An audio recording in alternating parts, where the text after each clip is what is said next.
భక్తితో అదేవిధంగా సంతోషంతో ఈ కార్యక్రమాలను జరుపుకోవడం జరుగుతుంది.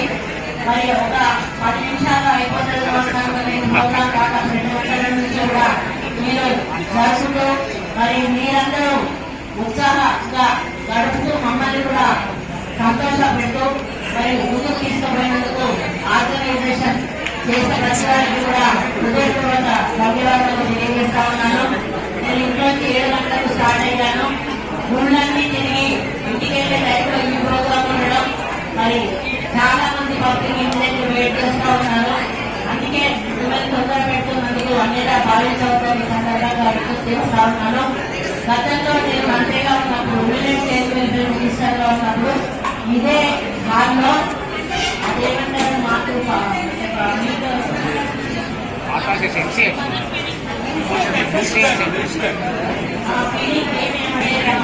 దాని మీద ప్రోగ్రాం పెట్టారు. పాలన గొప్పతనం తల్లిపాల గొప్పతనం అని చెప్పడానికి ఆ రోజు వచ్చి మాట్లాడేసాను. అప్పుడు కూడా సిస్టర్స్ చాలా మంది ఇక్కడ వచ్చి ఆ కార్యక్రమాన్ని విజయవంతం చేయడం జరిగింది. మరి మొన్న మీరందరూ కూడా ఎంతో అదృష్టవంతులు. కాంగ్రెస్ పార్టీని మీరందరూ సుదర్శనంగా చెప్పినందుగా కష్టపడి దాదాపు 30 లక్షల మంది ఓట్లేసి వేయించుకొని మన ప్రభుత్వాన్ని రప్పించుకొని ఈ రోజు మన ఉద్యోగాలు మనం సాధించుకొని గర్వంగా ఈరోజు పర్మనెంట్ ఉద్యోగస్తులుగా మీరు డ్యూటీలు నిర్వహిస్తున్న సందర్భంగా మీరందరికీ కూడా శుభాకాంక్షలు తెలియజేస్తా ఉన్నాను. రేవంత్ అన్న గారికి మనందరం కూడా రుణపడి ఉండాల్సిన అవసరం ఉందని కూడా ఈ సందర్భంగా విజ్ఞప్తి చేస్తూ తెలుసుకోవడం అందరికీ దాదాపు 7,000 మందికి అందరికీ ఒకటేసారి ఉద్యోగాలు ఇవ్వడం మొదట మేము నర్సరీలోనే స్టార్ట్ అయింది. ఆ తర్వాత ఒక్కొక్కటిగా ఈరోజు ఈ టీఎస్పీఎస్సీ నుంచి ఉద్యోగాల భర్తీ న్యాయం కొనసాగుతా ఉందనే విషయాన్ని కూడా తెలియజేస్తా ఉన్నాను. మరి ఆ రోజు కూడా నేను వేదిక మీద మాట్లాడుతున్నప్పుడు ఒకటే మాట చెప్పాను. నర్సులు అంటే తల్లి తర్వాత తల్లి లాంటి వాళ్ళు.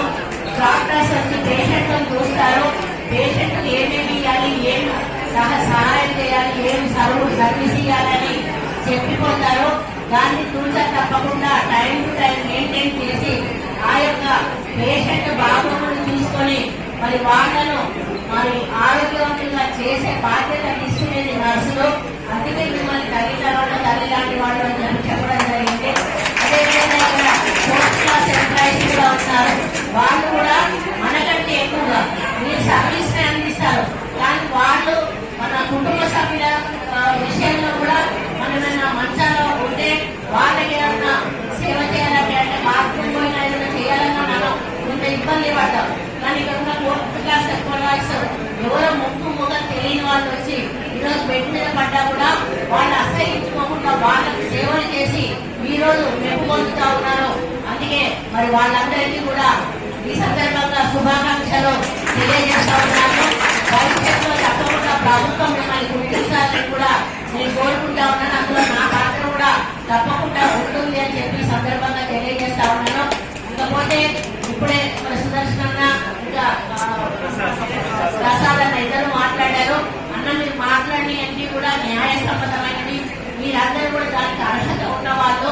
గత ప్రభుత్వం నిర్లక్ష్యాల వల్ల మీరు ఒకటే కాదు అన్ని డిపార్ట్మెంట్లలో చిన్న చిన్న ఉద్యోగస్తుల అమౌంట్స్ ఆగిపోయి వాళ్ళు నానా ఇబ్బందులు పడుతూ ఎవరి దగ్గరికి వెళ్ళాలో ఎవరికి చెప్పుకోవాలో తెలియనటువంటి పరిస్థితుల్లో ఈరోజు వాళ్ళు కొట్టుమిట్టాడుతూ ఉన్నారు. ఇప్పటికీ నాకు చాలా చాలా చాలా ఇటువంటి కాంప్లైంట్స్ వచ్చాయి. వచ్చినట్టుగా నేను మినిస్టర్ గారి తీసుకెళ్తా ఉంటే కొద్దిగా ఎందుకంటే పరిస్థితి ఆర్థిక పరిస్థితి కూడా మీకు తెలుసు. ఈరోజు 6 గ్యారంటీలు కూడా అమలు చేస్తూ మరి మహిళలందరినీ ముందుకు నడిపిస్తున్న ఈ ప్రభుత్వం దాన్ని కూడా బ్యాలెన్స్ చేసుకోవాల్సిన అవసరం ఉంది. 100 రోజులు కాకముందే అప్పుడే ప్రతిపక్షాలు ఏమైనా ఇచ్చిన మాట నిలబెట్టుకుంటలేదు. ఇప్పుడే వీళ్ళకి చేత కాదు, ఇక వీళ్ళ పని అయిపోయింది అని చెప్పి ప్రచారం చేస్తా ఉన్నారు. 9 సంవత్సరాలు గాడిదలుగా తప్పితే వారికి పనులు తోముకుంటూ కూర్చున్నారు. కానీ టీఆర్ఎస్ ప్రభుత్వం ఎవరి గురించి కూడా పట్టించుకోలేదు. ఈ రోజు కాంగ్రెస్ ప్రభుత్వం మీ పరిస్థితులు తెలిసి మీ ఇబ్బందులు గుర్తించి మీకు హెల్ప్ చేస్తూ ముందుకు పోతా ఉంటే అది తట్టుకోలేక అధికారం పోయింది అనేటువంటి కళ్ళ మంటతోటి ఈరోజు కాంగ్రెస్ ప్రభుత్వం మీద అడ్డగోలుగా ఎక్కడ పడితే అక్కడ వాళ్ళ ఇష్టం వచ్చినట్టుగా మాట్లాడుతూ ఉన్నారు. కాబట్టి ఇది ప్రజలు గుర్తించాలి, మీరు గుర్తించాలి. మీకు ఏవైతే రావాల్సిన బకాయిలు ఉన్నాయో దయచేసి మీరు ఇప్పుడు మాట్లాడిన ప్రతి ఒక్క అంశాన్ని కూడా విడివిడిగా దేనికి దానికి ఒక రిప్రజెంటేషన్ రాసి నాకు ఇవ్వండి. ఎట్లా ఎంజిఎం మీద రివ్యూ పెట్టాల్సిన అవసరం ఉంది. ఎందుకంటే నాకు సామెతలు సరిగా రావు. కోర్టు కొబ్బరికాయ దొరికితే ఎట్లుంటుందో కేసీఆర్ తో అధికారం వస్తే అట్లా ఉంది. ఆ అధికార మదంతో కేసీఆర్ కేటీఆర్ వాళ్ళు ఏం చేశారో వాళ్ళకి అర్థం కాలేదు.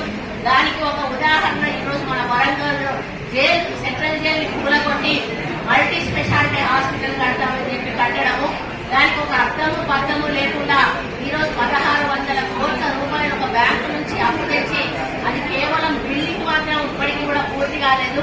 మరి దాని తర్వాత దాంట్లో ఇన్ఫ్రాస్ట్రక్చర్ ఏంటి, దానికి కావాల్సిన ఎంప్లాయ్మెంట్ ఎక్కడి నుంచి తెస్తారు, ఇవన్నీ ఒక ప్రణాళిక లేకుండా గుడ్డిగా ఈరోజు కొబ్బరికాయ కొట్టి ఇప్పుడు నిజాం నవాబుల కాలంలో కట్టినటువంటి సెంట్రల్ జైలు గురించి ఈరోజు అక్కడ అవసరం లేని ఆ యొక్క హాస్పిటల్ మొదలుపెట్టి ఎంతో గుండెకాయ లాంటి హాస్పిటల్ అయినటువంటి ఎంజిఎం ని ఈరోజు పూర్తిగా నిర్లక్ష్యం చేయడం జరిగింది. అందులో ఒక 10 పైసల వంతు ఇక్కడ ఖర్చు పెట్టినా కూడా ఎంజిఎం యశోద హాస్పిటల్ కంటే కూడా హై లెవెల్లో ఉండేటువంటి పరిస్థితి ఉండేది.